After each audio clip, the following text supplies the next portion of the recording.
الحمد لله رب العالمين الرحمن الرحيم مالك يوم الدين والصلاة والسلام على أشرف المرسلين والعاقبة للمتقين ولا عدوان إلا على الظالمين. أما بعد.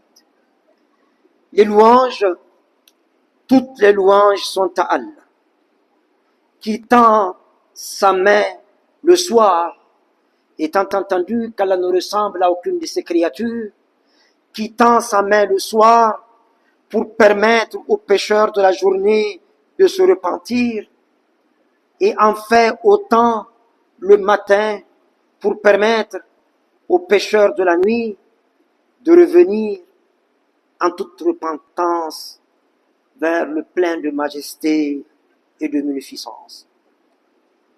Le messager d'Allah sallallahu alayhi wa sallam a dit: tous les fils d'Adam sont des pécheurs, commettent des péchés, et les meilleurs de ceux qui commettent des péchés sont ceux qui se repentent. Si on devrait arrêter de commettre des péchés sur terre, Allah va amener des hommes et des femmes qui vont commettre des péchés pour qu'il leur pardonne, parce qu'il aime ceux qui se repentent, tout simplement. J'atteste qu'il n'y a de Dieu qu'Allah, un sans associé. Et j'atteste que notre bien-aimé, Al-Habib al-Mustafa, notre loyal et digne de foi, As-Sadiq al-Amin, Muhammad sallallahu alayhi wa sallam, est son serviteur et son messager. Le meilleur des messagers, venu avec le meilleur des messages, pour le meilleur des communautés. Que la paix et les bénédictions d'Allah soient sur toi, Ya Rasulallah, sur ta famille, sur tes compagnons, paix et salut de tous les instants jusqu'au jour de la résurrection. Que la paix et les bénédictions d'Allah soient sur Noé, qu'elles soient sur Abraham, qu'elles soient sur Moïse, qu'elles soient sur Jésus, qu'elles se répandent, Ya Allah, sur tous les prophètes et messagers qui se sont succédés à travers les âges, Ya Rabbal Alamin. Que la paix, la grâce, les bénédictions, la miséricorde, ainsi que l'assistance et la protection d'Allah soient sur nous, qu'elles soient sur cette assemblée, sur celles et ceux qui y sont, qu'elles soient sur nos familles respectives, qu'elles soient sur le Niger, ses dirigeants et son peuple, qu'elles se répandent sur toute la Ummah, au-delà sur l'univers tout entier, sur l'humanité tout entière. Et que ce jour saint de vendredi, deuxième vendredi de l'an 1445, de l'an 1446, de l'Égypte de notre bien-aimé, de la Mecque vers Médine, que cet instant solennel du sermon, que la prière qui va suivre, Inch'Allah, dans quelques instants, ainsi que toutes nos bonnes œuvres, témoignent pour nous, Ya Allah, le jour où les enfants, les richesses, les pouvoirs, les alliances et relations ne seront plus d'aucun secours, et que seuls seront sauvés devant leur Seigneur, ceux qui l'auront rencontré avec un cœur saint. Que nous soyons de ceux-là, Ya Rabbal Alamin. Le sermon porté à votre méditation, la mienne la première, est intitulé Le retour des cœurs en toute repentance vers le plein de majesté et de munificence. C'est un sermon que vous connaissez bien, répété et pédagogique. وَذَكِّرْ فَإِنَّ الذِّكْرَى تَنْفَعُ الْمُؤْمِنِينَ. Rappel du Coran, rappel encore, rappel toujours, parce que le rappel sera profitable aux croyants, qu'il le soit pour nous, preuve que quelque part nous avons un brin de foi, qu'il en soit ainsi, Ya Rabbal Alamin. Allah subhanahu wa ta'ala annonce avoir créé une porte le jour même où il a créé les cieux et la terre. Une porte au ciel, à l'ouest, du côté où le soleil se lève. Un cavalier ne pourrait pas la traverser, ni en long, ni en large, au bout de 70 ans de voyage. Quelle est cette porte, Ya Rasulallah? Avaient demandé les compagnons qu'Allah les agrée tous. C'est la porte du repentir. Babu Tawbah. C'est la porte du repentir. avait répondu notre bien-aimé, et il a continué en disant, elle est large, elle restera ouverte, plus grande que tous vos péchés, aussi inqualifiables, aussi inimaginables, aussi complexes et complexifiés fussent-ils. C'est ainsi que, chers frères sur l'islam, le repentir, quand il est sincère, est naturellement recevable par le maître de l'univers pour chaque membre de la Ummah de Muhammad sallallahu alayhi wa sallam, pour chaque membre pris individuellement, jusqu'à ce que l'âme arrive à sa gorge et qu'il commence à gargariser dans les derniers instants de sa vie. Repentir, recevable, parce que nous sommes la meilleure des communautés, que la terre est portée et portera jusqu'au jour de la résurrection. Il ne faut jamais désespérer de la miséricorde d'Allah. Pour la Ummah, dans son entièreté, dans son ensemble, pour la Ummah de notre bien-aimé, la porte du repentir demeure et restera ouverte jusqu'au lever du soleil à l'ouest. L'un des 10 grands signes de l'approche de l'heure et de la fin des temps. Assez souvent, quand je fais cas de la porte du repentir qui se refermera à la fin du temps, il m'arrive en tout cas de rappeler que depuis que Allah a créé le soleil n'a jamais connu de halte ni de repos. 20 km seconde, 72 000 km heure. Chaque seconde que Dieu fait, le soleil convertit selon les spécialistes en la matière, et Allah est le plus savant, fontaine de toutes les sciences et de tous les savoirs. Le soleil convertit 594. Alhamdulillah Rabbil Alamin. Yarhamkumullah. Le soleil convertit 594 millions de tonnes d'hydrogène en 590 millions de tonnes d'hélium. Vous avez constaté qu'il y a 4 millions de tonnes de perdus. Et l'énergie émise par le soleil, dont la 10 milliardième partie seulement arrive sur Terre, alors que le soleil, selon toujours les spécialistes, est à environ 149 750 000 km de la Terre. Dans sa course dans l'immensité cosmique, selon toujours les experts en la matière, le soleil a rendez-vous avec la mort. Un endroit à qui ils ont donné le nom de l'apex dans la constellation d'Hercule, à l'ouest. Le messager a dit, sallallahu alayhi wa sallam, un jour, le soleil ne va pas se lever. En tout cas, pas à l'est. On va attendre. Et quand il se lève enfin, selon le programme d'Allah, selon son calendrier, selon son agenda, selon l'ordonnancement de la création, selon le modèle voulu par lui, de la Genèse à la fin du monde, le soleil va se lever à l'ouest. Et quand le soleil se lève à l'ouest, le messager d'Allah sallallahu alayhi wa sallam nous informe qu'il n'est plus question de se repentir. Les sorts sont scellés. La porte du repentir, telle qu'on l'a décrit tout à l'heure, est définitivement fermée. Nous n'en sommes pas encore là par la grâce d'Allah. Qu'Allah soit loué et qu'il le soit en toutes circonstances. Pour chaque individu, jusqu'à ce que l'âme arrive à sa gorge, pour toute la Ummah, jusqu'à ce que le soleil se lève à l'ouest, et l'astrophysique est obligé de régler sa montre à l'heure du Coran et accepter que il va arriver un jour où le soleil va se lever à l'ouest, plutôt qu'à l'est. Serviteur du très glorieux, chers frères et sœurs en islam, Allah subhanahu wa ta'ala, qui se nommait Al-Ghafour, le pardonneur, avec grand P, Al-Ghaffar, le grand pardonneur, At-Tawwab, celui qui reçoit le repentir,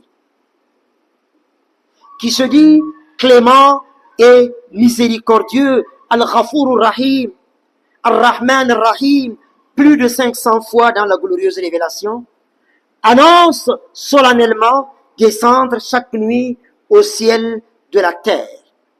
Allah n'a pas besoin de descendre au ciel de la terre pour voir ce qui s'y passe, mais c'est pour nous dire que nous inviter à cette heure, à une certaine heure de la nuit, de quitter nos lits, de quitter nos couvertures chaudes pour ne serait-ce qu'en accomplissant de raka'a, reprendre le contact avec le septième ciel et soumettre nos doléances, nos sollicitations au maître de toutes les décisions, qui a réponse à toutes les questions, solution à tous les problèmes, remède à toutes les maladies. Allah dit descendre au ciel de la terre à une certaine heure de la nuit. Il appelle, subhanahu wa ta'ala, ses serviteurs au repentir en leur disant: qui veut m'implorer? Là, c'est pour nos sollicitations, nos doléances, nos invocations. Qui veut m'implorer? Je lui répondrai. Qui veut demander pardon? Qui veut implorer ma clémence, mon pardon? Je lui accorderai. Qui veut se repentir? Je l'accepterai. Fin de citation. Serviteurs du très miséricordieux, chers frères et sœurs en islam, la demande du pardon d'Allah subhanahu wa ta'ala et le retour vers lui le très haut marque le début de la religion et la fin de la vie du croyant. Il est les tout premiers à avoir imploré le pardon de leur Seigneur sont nos premiers parents, Adam et Hawa alayhim as-salam. Lorsqu'ils vont goûter le fruit défendu et qu'ils vont découvrir qu'ils sont nus, et Allah qui sait ce que cachent les cœurs et ce que recèlent les âmes, il sait, Allah, qu'ils pleurent dans leur cœur, qu'ils ont regretté ce qu'ils ont fait, obnubilés par Satan, le lapidé. Alors Allah va inspirer à notre père Adam alayhi salam et à l'épouse Hawa et à son épouse Hawa la formule par laquelle ils vont solliciter le pardon de leurs péchés. فَتَلَقَّى آدَمُ مِنْ رَبِّهِ كَلِمَاتٍ فَتَابَ عَلَيْهِ إِنَّهُ هُوَ التَّوَّابُ الرَّحِيمُ. Allah va inculquer, inspirer à Adam alayhi salam la formule par laquelle il va demander pardon. Il est celui qui reçoit le pardon, il est celui qui reçoit le repentir, il est le très miséricordieux. Cette formule est rapportée au chapitre 7 du Coran, surat Al-A'raf, verset 26. رَبَّنَا ظَلَمْنَا أَنفُسَنَا وَإِن لَمْ تَغْفِرْ لَنَا وَتَرْحَمْنَا لَنَكُونَنَّ مِنَ الْخَاسِرِينَ. Seigneur, mon épouse et moi-même, nous nous sommes causés du tort à nous-mêmes. Si tu ne nous pardonnes et que tu ne nous couvres de ta miséricorde, nous serons à jamais au nombre des perdants. Allah va accepter de se repentir. Formule par laquelle il va solliciter le pardon de son péché, presque aussitôt accepté par le maître de l'univers, qui leur assignera la terre comme lieu de séjour jusqu'à un certain temps. Tout ce qui est sur terre est éphémère. Tout ce qui est au septième ciel est marqué par le sceau de l'éternel et de l'éternité.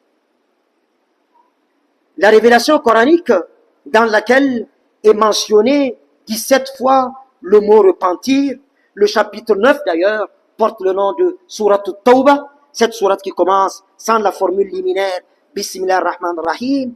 La révélation coranique rappelle que tous les prophètes et messagers, la crème de l'humanité, ont eu à implorer le pardon de leur Seigneur pour leurs péchés à un moment ou à un autre de leur passage sur terre, alors même, je le rappelle, je l'ai dit déjà, qu'ils constituent la crème de l'humanité tout entière. Serviteur du très glorieux, du très miséricordieux, chers frères et sœurs en islam, le retour à Allah par le repentir est une invitation divine, offerte par le maître de l'univers, pour nous permettre d'avoir le dessus, de triompher sur notre ego, sur notre nafs, incitateur au mal, d'avoir le dessus sur nos passions, nos pulsions et nos démons, et réussir par la même occasion notre rendez-vous devant les portes du plein de majesté et de magnificence. Une invitation et une exhortation divine, mais également une promesse de la part de celui dont toutes les promesses sont vérité. Dans un hadith qudsi, hadith à caractère divin, eh bien, le Messager d'Allah sallallahu alayhi wa sallam, de ce qu'il rapporte de la part de son Seigneur, le Maître de l'univers, ma miséricorde, Allah a dit, ma miséricorde devance ma colère, et ma magnanimité dévance mon châtiment. Je suis plus miséricordieux envers vous que la plus tendre des mères envers son enfant. Demandez-moi pardon, je vous l'accorderai. En parlant des mères, j'ai raconté cette histoire une dizaine de fois ici. Je veux la rappeler aujourd'hui en priant Allah qu'il nous soit profitable. Un jour de retour d'une expédition militaire, dans le brouhaha, dans le tumulte, dans la joie des retrouvailles, eh bien, il y a des captifs de guerre, dont une a perdu son bébé. Et elle se met à chercher, à fouiller par-ci, à fouiller par-là. Et finalement, le bébé, inspiré par Dieu, a rampé jusqu'à venir auprès du Messager d'Allah sallallahu alayhi wa sallam. Ya subhanallah. La maman vient, prend le bébé, il le poussette, et devant le Messager, il le met au sein. Alors le Messager dit sallallahu alayhi wa sallam, pensez-vous que cette femme pourrait un jour jeter son bébé au feu? Tous comme un seul homme, les compagnons qu'Allah les agrée, tous vont répondre, jamais, ya Rasulallah. Non, un non absolu. Alors le Messager d'Allah sallallahu alayhi wa sallam, le plus grand professeur de l'histoire de l'humanité, va simplement dire que, écoutez, ce que cette femme éprouve pour son bébé, en termes de pitié, d'amour, de compassion, de bienveillance, comparé, alors qu'aucune comparaison n'est possible, comparé à ce que Allah éprouve pour nous, Allah est constant. Mais on est obligé d'expliquer certaines situations avec les termes des humains que nous avons. Ce que Allah éprouve pour nous, comparé à ce que cette femme éprouve pour son bébé, le Messager a dit, c'est comparé à ce que une aiguille peut tirer dans l'eau de l'océan au reste de l'immensité océanique. Ya subhanallah. Et je l'ai dit ici même que seul Allah sait ce qu'on provoque en son sein, quoi qu'il est constant et transcendant. Lorsque l'on revient vers lui en toute repentance, Allah aime ceux qui se repentent. Le Messager a raconté une histoire. Les enseignements par les histoires. Et les histoires ne valent que par les leçons qu'on en tire. Il rapporte l'histoire de cet homme. Aller faire fortune, que beaucoup connaissent par cœur. Il allait chercher fortune. Pendant une décennie ou plus. Et rentre à la maison. Son chameau bien harnaché. Or, diamants, pierres précieuses, et que sais-je encore. Dans le désert, il s'arrête pour un besoin naturel. Son chameau qu'il connaît bien, docile, bien dompté, qui lui répond au doigt et à l'œil, il ne l'attache pas, il le laisse. Ah, mais le chameau prend la fuite et disparaît à l'horizon. Il cherche à le rattraper, mais le chameau est parti. Que des mirages à l'horizon. Alors il a compris. Il dit, Seigneur, j'ai compris ton message. Mon heure a sonné. Il creuse un trou, il s'y couche dedans, et il attend de mourir.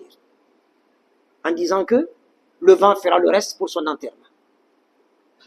À la surprise générale, mais pour allarer les mystères, le chameau revient.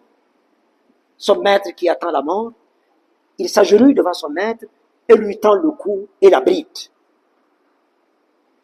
Tellement content, dépassé par les événements, il prend la bride de son chameau, il lève les mains au ciel, et c'est un hadith authentique, et dit, Ya Allah, tu es mon serviteur, je suis ton maître. Tellement il est content. Et là également, comparé à ce qu'on provoque, alors que Allah est constant, j'insiste, je persiste et je signe, ce qu'on peut provoquer auprès du maître de l'univers, lorsque l'on revient vers lui en toute repentance, c'est ce que peut retirer une aiguille trempée dans l'eau de l'océan. Moins que ça d'ailleurs. Serviteur du très glorieux, chers frères et sœurs en islam, retenez qu'Allah fasse miséricorde, que si c'est pour nous et pour nous-mêmes que nous implorons le pardon de notre Seigneur, la récompense en retour est alléchante. On va en dévoiler quelques-unes. Je constate que ce sermon, Inch'Allah ta'ala, sera encore sur le mimbar vendredi prochain, Inch'Allah.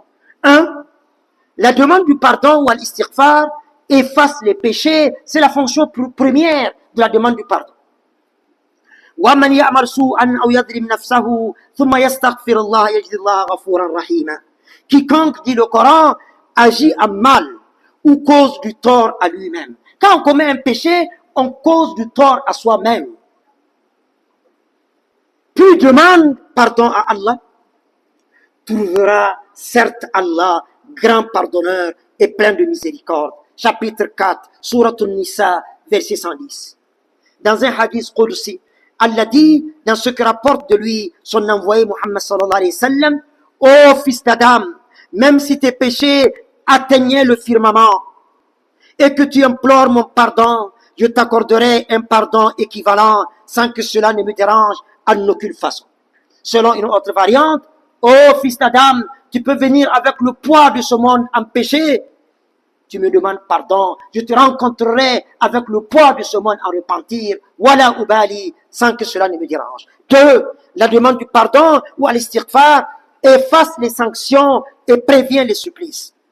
وَمَا كَانَ اللَّهُ مُعَذِّبَهُمْ وَهُمْ يَسْتَغْفِرُونَ. Les idolâtres de la Mecque sont venus trouver notre bien-aimé et lui dire, si ce Coran est la vérité telle que tu le prétends, qu'Allah me pardonne, que ton Seigneur fasse descendre sur nous une pluie de pierre ou un supplice douloureux. Ils auraient pu demander une table servie, comme ça a été avec Jésus, alayhi salam, une pluie de pierre, un supplice douloureux. Ils ne savent pas dans quelle communauté ces personnes sont. Elles sont dans la communauté